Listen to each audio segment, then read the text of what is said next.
अस्सलामुअलैकुम वरहमतुल्लाहि वबरकातुहू। उम्मीद है आप सभी हजरात खैर व आफियत से होंगे। मुअज़्ज़ज़ नाज़रीन,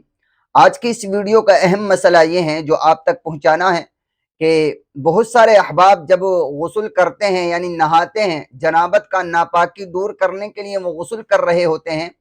तो वो गुस्ल करते वक्त एक बात से चूक जाते हैं जिसकी वजह से उनका गुस्ल मुकम्मल नहीं होता और वो नहाने के बावजूद भी वो ये समझ रहे होते हैं कि हम पाक हो गए, हालांकि वो पाक नहीं होते हैं। वो क्या है, जब नहाते हैं और आदमी अपने जिस्म को मल रहा होता है पानी डालकर, तो जो हमारी टूंडी होती है, नाफ जिसे बोलते हैं, ना भी हिंदी में बोलते हैं टूंडी,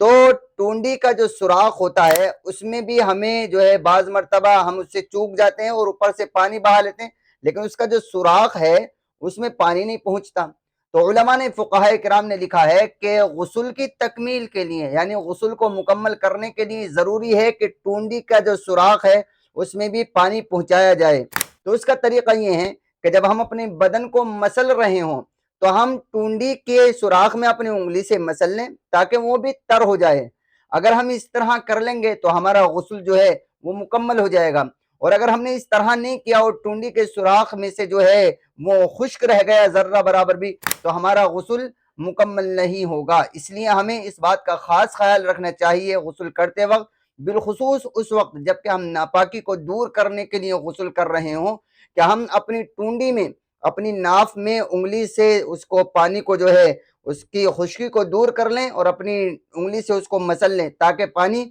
उसमें पहुंच जाए। उम्मीद है ये बात आपको समझ में आई होगी।